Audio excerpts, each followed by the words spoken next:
Have you ever heard a song and thought, how is this band not huge?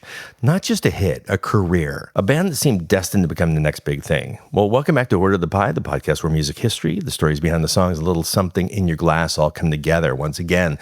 This is Christopher, and today we're kicking off a brand new reoccurring series we're calling The Right Song, Wrong Timing.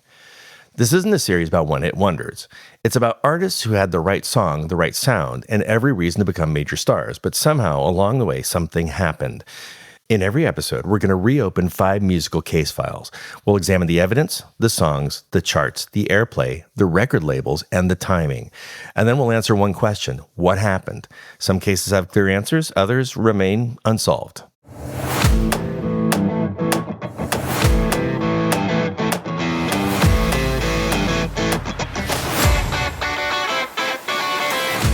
Well, looks like it's time to open our first case.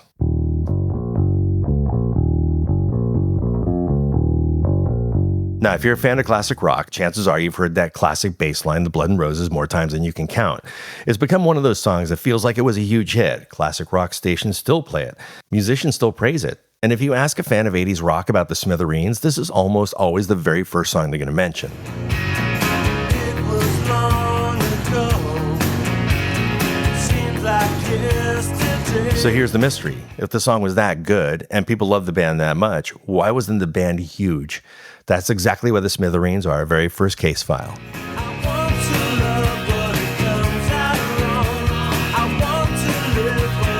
The band formed in New Jersey in 1980, built around singer-songwriter Pat Denizio, guitarist Jim Babjek, bassist Mike Monrose, and drummer Dennis Dickin. Unlike many bands that came together chasing a record deal, these 4 musicians built their reputation the old-fashioned way by playing clubs, writing songs, and slowly developing a sound that didn't really sound like anybody else.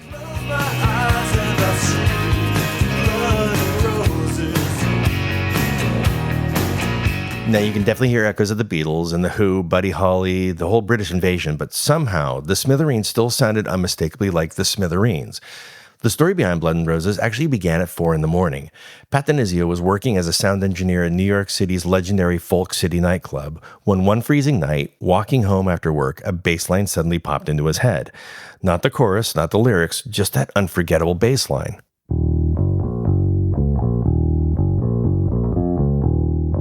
And the melody came later, and eventually everything else was built around it. Now, the lyrics actually have a much darker story than most listeners realize. Pat later revealed that they were inspired by a girl he knew in high school who had taken her own life. Even the title came from an unexpected place.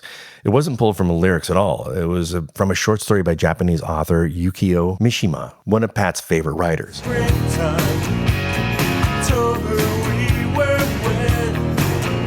When Blood and Roses was released in 1986 as the first single from their debut album, Especially for You, everything looked like it was lining up perfectly. Rock radio embraced it, MTV put the video in rotation, and the song climbed to number 14 on Billboard's mainstream rock chart. And critics couldn't stop talking about this new band from New Jersey.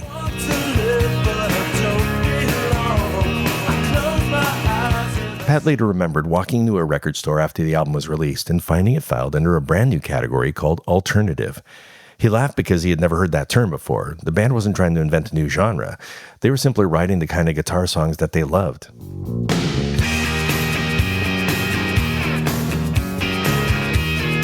So what happened? Well, this is where our investigation gets more interesting because there isn't one dramatic answer. The band didn't implode, they didn't sue each other, and they weren't dropped by their record label. Pat rarely talked publicly about why the Smithereens never became a bigger commercial success. And unlike many artists, he never pointed to one defining moment that changed everything.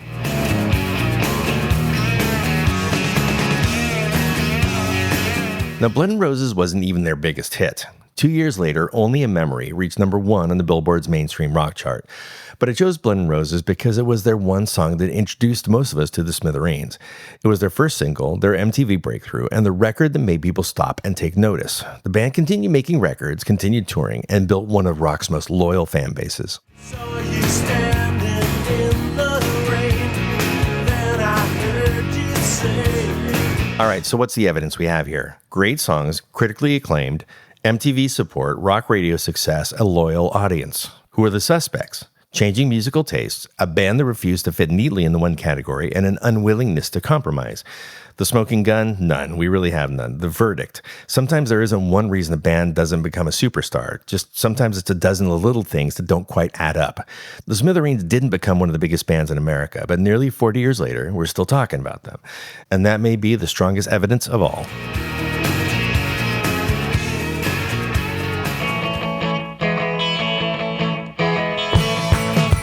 Every once in a while, you hear a debut single and immediately think, this guy is going to be around for a long time.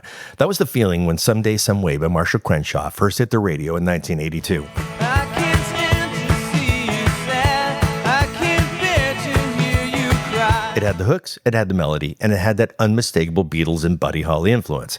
And it sounded like a hit from the very first listen. For me, though, there was another reason that this song always had a special place. Wonder why someday, someway, someday, someway. Several years before Marshall Crenshaw ever appeared on MTV, I saw a touring production of Beatlemania in San Francisco.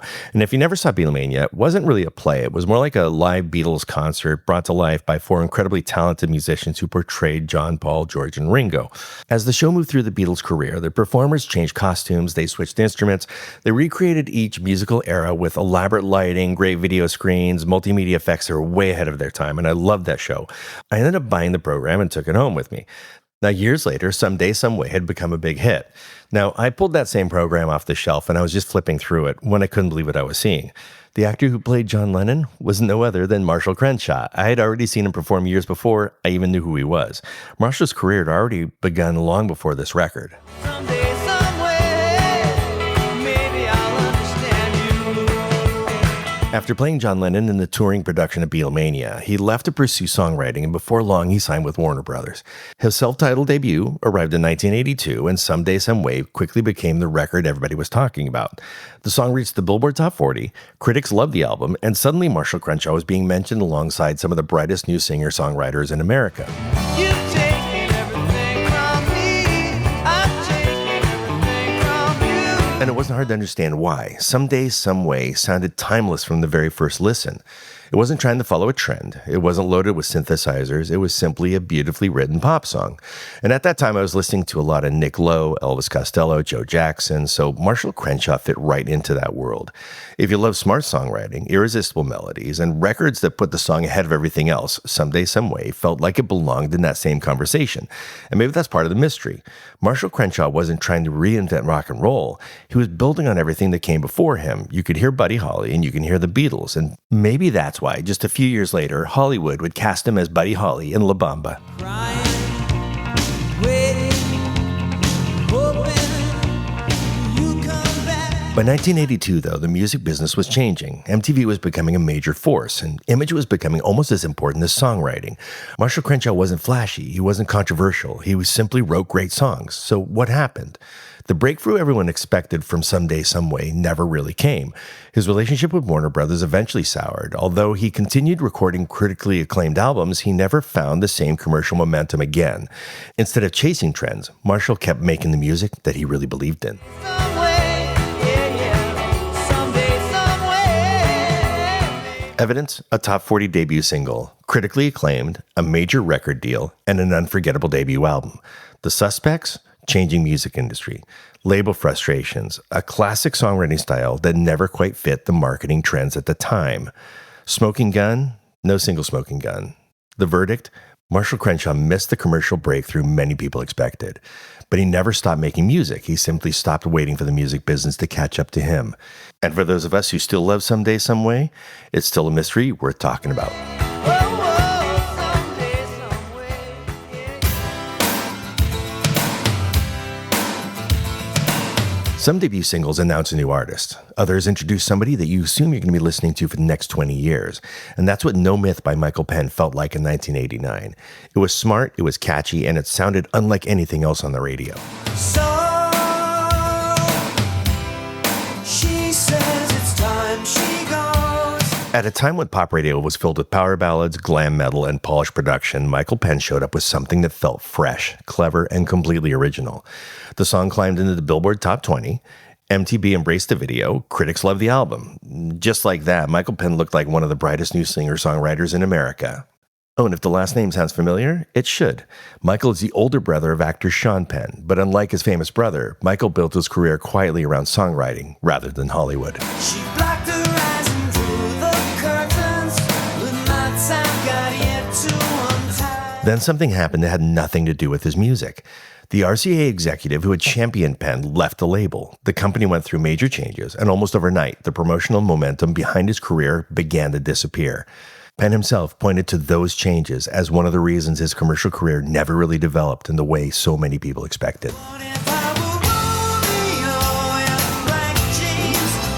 Unlike some artists who simply disappear after their breakthrough stalled, Michael Penn never stopped making music. He continued recording, he became a respected songwriter, and eventually he found a new audience by writing music for film and television. That superstar career that many people predicted never happened, but Michael Penn never stopped doing what he did best. He just did it on a different stage.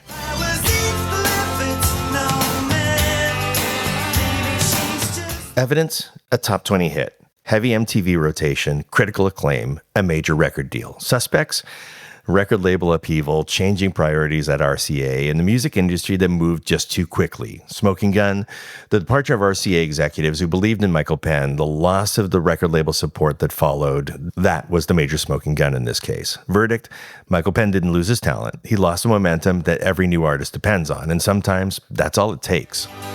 Maybe she's just looking for someone to dance with.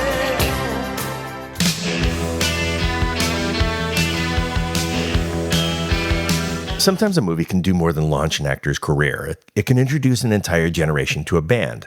We talked about Marshall Crenshaw appearing in La Bamba, and this time it's the other way around. This movie didn't feature a musician playing a character. It featured a real band playing themselves. And that movie was Valley Girl. I thought about you while the radio played. Should have got moving. It's the reason I stayed. Long before Nicolas Cage became an Academy Award-winning actor, Valley Girl captured a moment in Southern California that felt incredibly real to those of us who were teenagers at the time. But for music fans, it also introduced us to one of the greatest movie soundtracks that never officially existed. I started drifting to a different place. Now, here's something that drove me crazy back in the 80s. I loved the music in Valley Girl, and I wanted to buy the soundtrack, but there wasn't one. There was no official soundtrack featuring the songs that we all remembered from the movie. If you wanted every song from Valley Girl, you had to hunt them down one at a time. You had to buy each 45 and make your own soundtrack on cassette. The songs that made the movie so memorable simply weren't available together in one album. And it wasn't until 1994 that a much more complete collection finally appeared. Again, not an official soundtrack, just the songs from the Valley Girl. And one of those songs is A Million Miles Away by the Plimsouls. I realized I was flying off the face of your world. And here's what many people forget or didn't know in the first place. The Plimsouls didn't just have a song in the movie, they were actually in the movie performing it. And if you were a young band in 1983, you couldn't have asked for better exposure than that. The movie became a hit, the song became one of the defining moments, and critics loved the band. Everything seemed perfectly lined up. So what happened?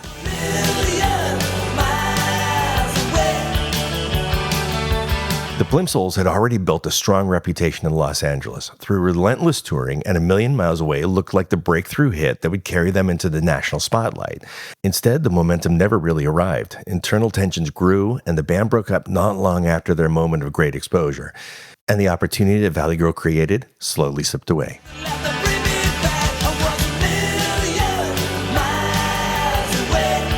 Looking back, it's one of those stories that's really hard to understand. They had the song, they had the movie, they had the exposure, and somehow they never became the household name that so many people expected.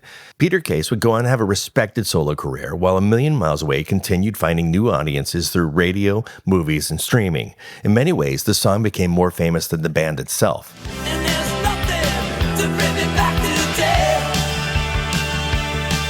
So where's the evidence? It's a great song, a hit movie, a memorable on-screen performance, and a growing national audience. And the suspects? Let's see, a missed commercial opportunity, internal band tensions, and a breakup at exactly the wrong moment. Smoking Gun, the band lost its momentum before it could capitalize on the success of Valley Girl. Final verdict? Sometimes the hardest part isn't getting the big break, it's surviving it. And few bands illustrate that better than the Plimsouls. Bring me back today.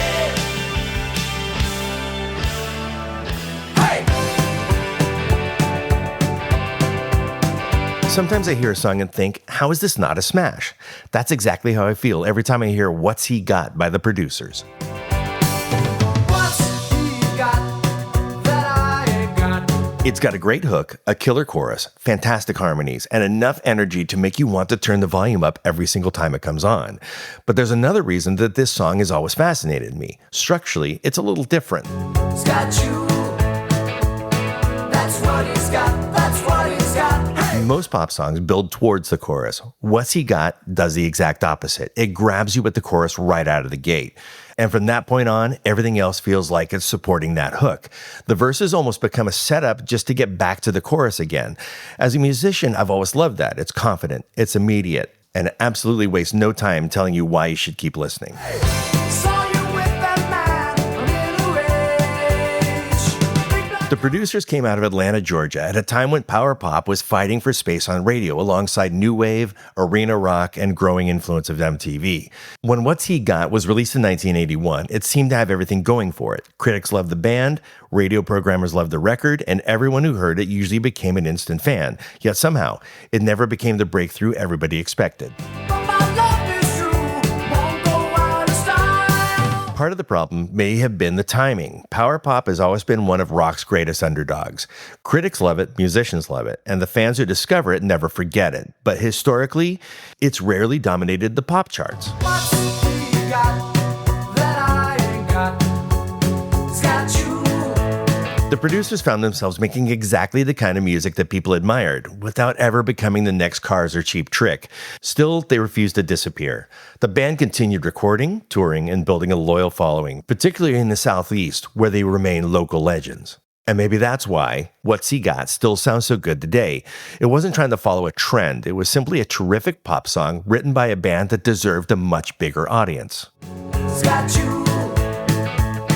That's what he's got. That's what he's got. Hey! All right, so what's our evidence? Outstanding songwriting, critical acclaim, strong radio support, a memorable debut. The Suspects.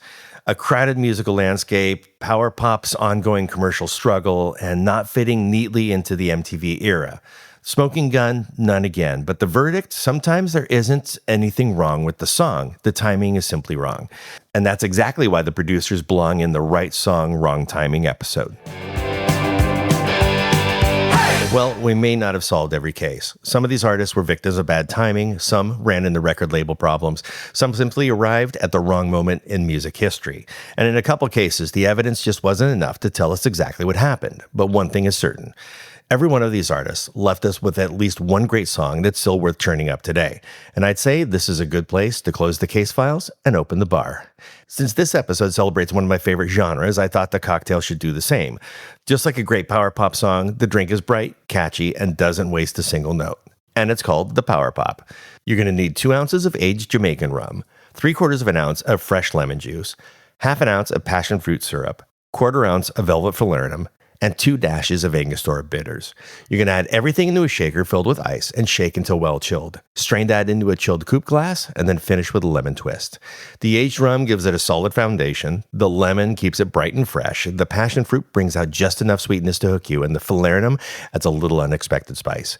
Kind of like the songs we talked about today. It's approachable and memorable. And just like a lot of great power pop songs, it deserves a lot more attention than it usually gets. Now, maybe these bands didn't become the superstars we thought they would, but the songs, they've lasted.